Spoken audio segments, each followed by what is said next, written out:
Ads जो कि मुख्यतः जिस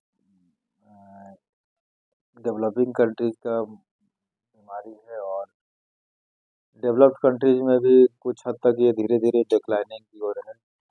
और इससे एक्वायर्ड इम्यूनोडेफिशिएंसी सिंड्रोम भी बोला जाता है, जो मुख्यतः HIV इन्फेक्शन से होता है, ह्यूमन इम्यूनोडेफिशिएंसी वायरस। और ये पिछले कुछ सालों में, कुछ डिकेड्स में इंडिया में प्रत्येक स्टेट में फैला है। और प्रत्येक जिले में, जैसे कहा जाए कि भारत के कुछ जिलों को छोड़ दिया जाए तो प्रत्येक जिलों में इसके लिए अलग से ART सेंटर की स्थापना हुई है, जिसे एंटी रेट्रो थेरेपी बोलते हैं। और इसमें कुछ सोशल वर्कर को और कुछ डॉक्टर्स की स्पेशल बहाली करके ये बताने की कोशिश की है, कि जागरूकता लाने की कोशिश की गई है कि जो घर के मेंबर है जो इन्फेक्टेड हो चुके हैं, वो दूसरों को ना फैलाएं। इसमें CD4 काउंट, CD8 काउंट की लैब से इन्वेस्टिगेशन की जाती है, और उसके आधार पर ड्रग का एक्शन देखा जाता है। मैं कहूँ कि अगर प्रत्येक जो जिला, जो कि जितना ही ज़्यादा समृद्ध है वहाँ उतना ही ज़्यादा पाया जा रहा है। जहाँ ज़्यादा ही शिक्षा है वैसे स्टेट्स में देखा गया है, खास करके तमिलनाडु में most common, most prevalent, highly infective है ये। 40% केस पूरे, मैं कहूँ कि अगर इंडिया को 100 माना जाए तो मोर देन 60% तमिलनाडु से बिलोंग करता है। उसके बाद महाराष्ट्र से, गुजरात से, आंध्र प्रदेश, तेलंगाना। मेट्रो की बात की जाए तो दिल्ली बॉम्बे में कॉमन हो चुका है ये। तो ये शिक्षा से मुझे तो नहीं लगता है कि कनेक्शन है। तो जितना शिक्षित है, जितना ही हम लोग एक्सपेक्ट करते हैं कि कम होगा, वहाँ उतना ही ज़्यादा पाया गया है। बिहार, झारखंड, छत्तीसगढ़ जो कि पिछड़ा स्टेट है, वहाँ कम पाया जाता है। तो very different type of permutation combination is there. And AIDS defining character है। कुछ HIV जो हो जाता है, जिसके बाद इंक्यूबेशन पीरियड देखा गया है। इंक्यूबेशन पीरियड मंथ से लेके 10 साल तक पाया गया है कि 10 साल के बाद भी जो HIV है उसकी इम्यूनिटी कम होती है, तो उस पेशेंट में एड्स के रूप में परिलक्षित होता है। मोस्टली ये सिंपल वायरल इन्फेक्शन के रूप में हो सकता है इनिशियल स्टेज में, और धीरे धीरे धीरे एडिनोपैथी और कफ के रूप में प्रदर्शित होता है। अगर clear cut AIDS defining character की बात की जाए कि एड्स का कोई लक्षण है, तो इसको मेजर क्राइटेरिया और माइनर क्राइटेरिया दो ग्रुप में बांटा गया है। मेजर क्राइटेरिया है कि अगर किसी पर्सन का वेट लॉस 10% है उससे ज़्यादा हो रहा है, और कफ भी परसिस्टेंटली रहता है, तो उसको सस्पेक्ट कर सकते हैं कि एड्स हो।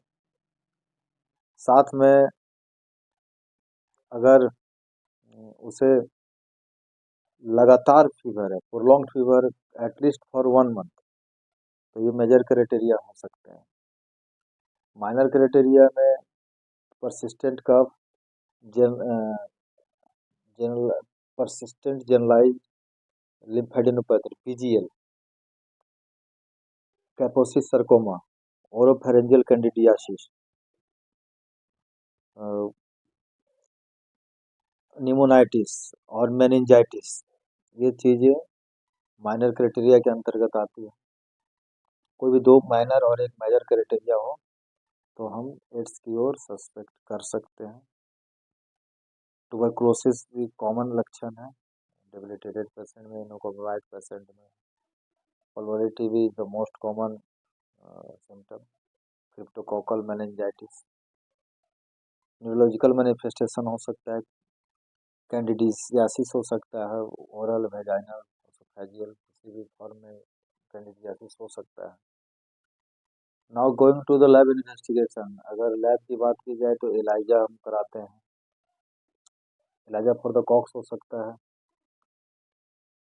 P24 एंटीजन टेस्ट कराते हैं, CD4 काउंट कराते हैं, CBC कराएंगे।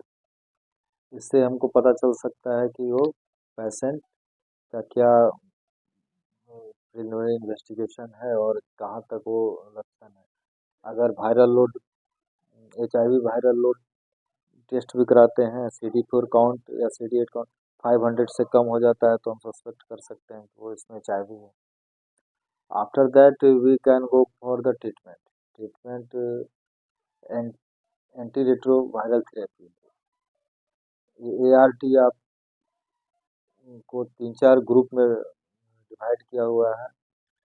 न्यूक्लियोसाइड एनालॉग, न्यूक्लियोसाइड एनालॉग में जालसीटाबीन, जिडोबुडिन, डिडानोसिन, स्टाबोडिन, लाइमोडिन, एकावा, टिनेफोबुर न्यूक्लियोटाइड एनालॉग है। अब इसमें प्रोटीज इनहिबिटर जो कि बहुत कॉमन है, जो कि कॉम्बिनेशन थेरेपी में दिया जाता है। तो प्रोटीज इनहिबिटर सिफिनाविर है मोस्ट कॉमन, रिटोनाविर, एंडिनाविर, नेल्फिनाविर, एम्प्रीनाविर और लोपिनाविर। ये चीज़ इस देखा गया है कि कुछ साइड इफेक्ट्स भी हैं इसके, जैसे कि renal stone most common cause है आपका एंडिनाविर से।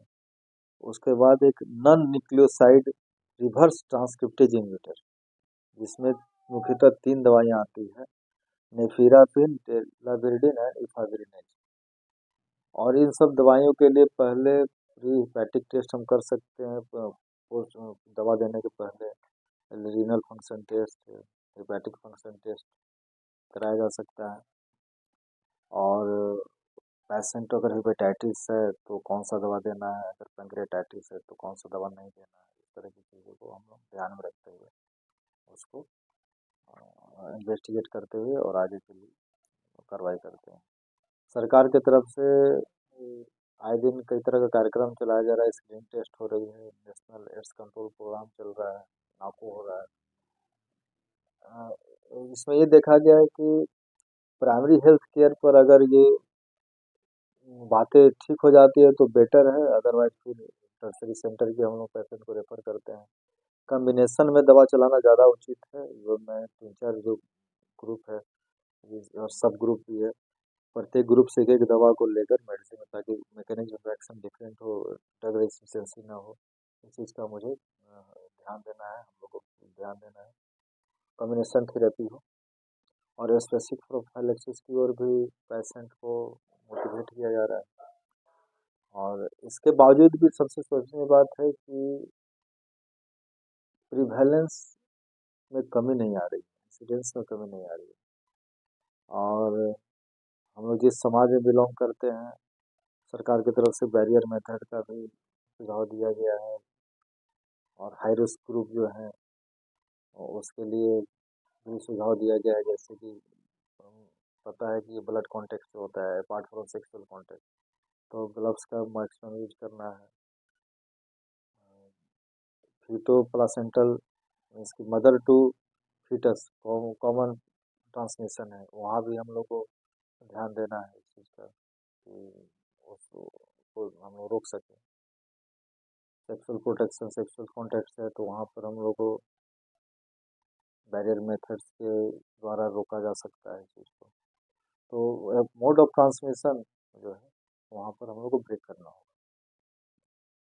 तो now what you was telling to our subscriber और व्यूअर्स और द पेशेंट और द सोसाइटी, आपका क्या मैसेज है डॉक्टर? जैसे आप बताएं कि इसमें CD4 काउंट है कम हो जाता है, तो ये CD4 काउंट जो है जो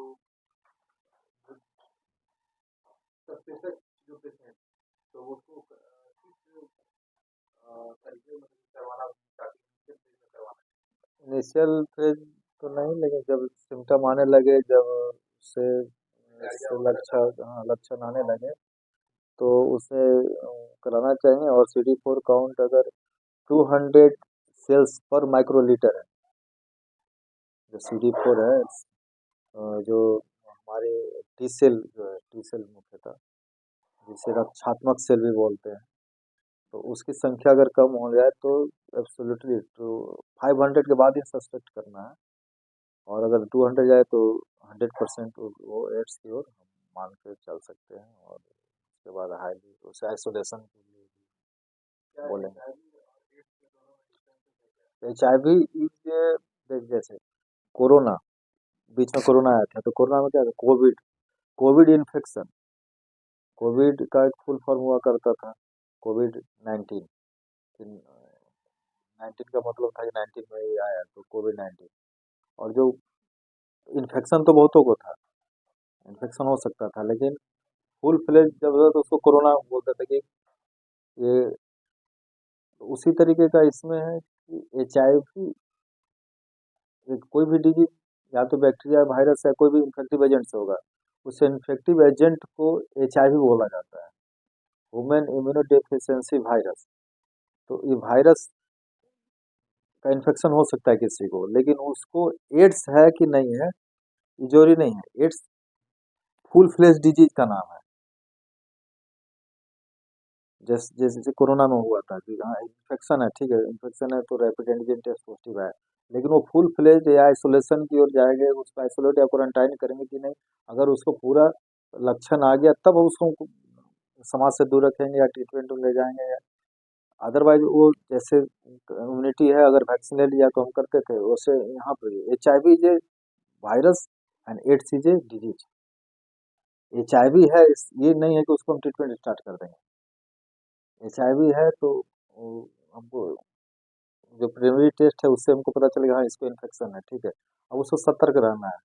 लेकिन अब उसके लिए एड्स का जो डिफाइनिंग लिम्फेडिनोपैथी नहीं है, अगर उसको टीबी नहीं हुआ, वेट लॉस नहीं हुआ है, अ, और भी कुछ जो डिफाइनिंग कैरेक्टर है, जैसे न्यूनेटल जो अगर ट्रांसमिशन नहीं है बच्चे का, तो हम फिर उसको सस्पेक्ट करते हुए रखेंगे, ना कि उसको डिजीज मान के स्टार्ट कर देंगे। डिजीज मान के स्टार्ट नहीं करना है, ये चीज ध्यान रखने की बात है। Both are spectrum. AIDS is a spectral phenomena. AIDS को 100% और 50% और 100% के बीच में देखना है। H I V initial stage की बात हुई, फिर एड्स रिलेटेड कॉम्प्लेक्स आता है, डोरमेंट स्टेज में भी हो सकता है, एसिम्टोमेटिक भी हो सकता है, और फुल फ्लेज एड्स होता है। 4 स्टेज में हो सकता है, ठीक है।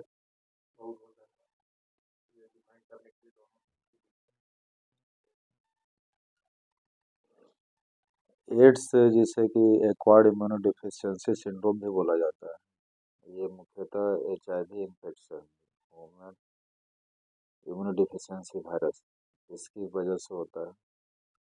और ये प्राय ऑल ओवर इंडिया के प्रत्येक स्टेट में, प्रत्येक जिले में आ चुका है।